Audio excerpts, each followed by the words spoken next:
Welcome to my channel cook with Rujini. ನಾನಿವತ್ತು ನಿಮ್ಗೆ ಯಾವ್ಯಾವ ಇಂಗ್ರೀಡಿಯೆಂಟ್ಸ್ ಹಾಕಿ ಪಲ್ಯದ ಪುಡಿ ಮಾಡ್ಬೋದು ಅಂತೇಳಿ ತೋರಿಸ್ಕೊಡ್ತಾ ಇದ್ದೀನಿ. ಈ ಪಲ್ಯದ ಪುಡಿನ ನೀವು ಯಾವ್ದೇ ಒಂದು ತರಕಾರಿಯಿಂದ ಪಲ್ಯ ಮಾಡಿದ್ರು ಆ ಪಲ್ಯಕ್ಕೆ ನೀವು ಹಾಕಿ ತಿನ್ಬೋದು. ಸೊ ಈ ಪಲ್ಯದ ಪುಡಿ ಮಾಡೋದು ಹೇಗೆ ಅಂತ ನೋಡೋಣವಾ. ಬೆಳ್ಳುಳ್ಳಿ 1 ಗಡ್ಡೆ ತಗೊಂಡಿದ್ದೀನಿ.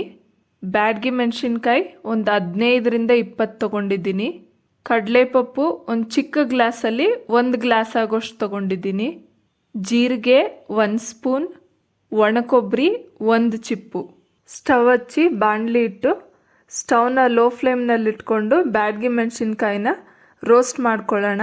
ಇದನ್ನು 2ರಿಂದ 3 ನಿಮಿಷ ರೋಸ್ಟ್ ಮಾಡಿಕೊಂಡ್ರೆ ಸಾಕು.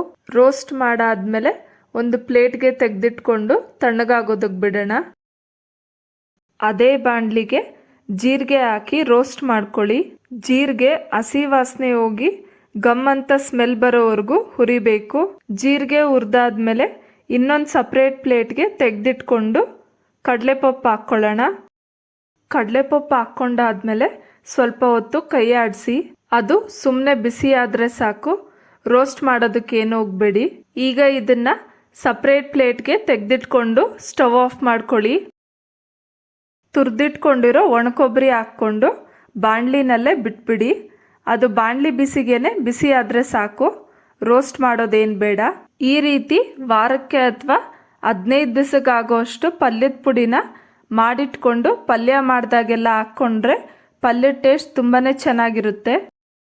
ಎಲ್ಲ ಇಂಗ್ರೀಡಿಯೆಂಟ್ಸು ತಣ್ಣಗಾದ್ಮೇಲೆ ಮಿಕ್ಸಿ ಜಾರ್ಗೆ ಬ್ಯಾಡಗಿ ಮೆಣಸಿನ್ಕಾಯಿ ಮತ್ತು ಜೀರಿಗೆ ಹಾಕ್ಕೊಂಡು ಪೌಡ್ರ್ ಮಾಡ್ಕೊಳ್ಳೋಣ.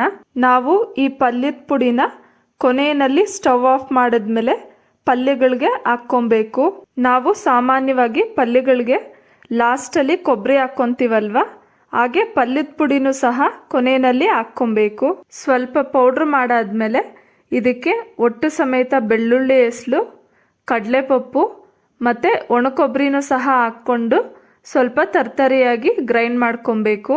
ಎಲ್ಲ ಒಟ್ಟಿಗೆ ರುಬ್ಕೊಬೋದಾಯಿತು, ಆದರೆ ಬ್ಯಾಡಗಿ ಮೆಣಸಿನ್ಕಾಯಿ ಸರಿಯಾಗಿ ಗ್ರೈಂಡ್ ಆಗಲ್ಲ.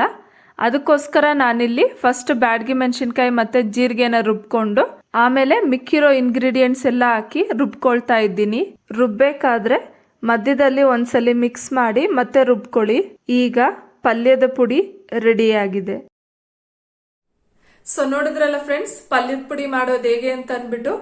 ಈ ವಿಡಿಯೋ ನಿಮ್ಗೆ ಇಷ್ಟ ಆದ್ರೆ ಲೈಕ್ ಮಾಡಿ, ಶೇರ್ ಮಾಡಿ, ಪ್ಲೀಸ್ ನನ್ನ ಚಾನೆಲ್ಗೆ ಸಬ್ಸ್ಕ್ರೈಬ್ ಮಾಡಿ. ಮತ್ತೆ ನಾನು ಇನ್ನೊಂದು ರೆಸಿಪಿ ಜೊತೆ ನಿಮ್ಮ ಮುಂದೆ ಸಿಗ್ತೀನಿ. ಅಂಟಿಲ್ ದೆನ್ ಬಾಯ್.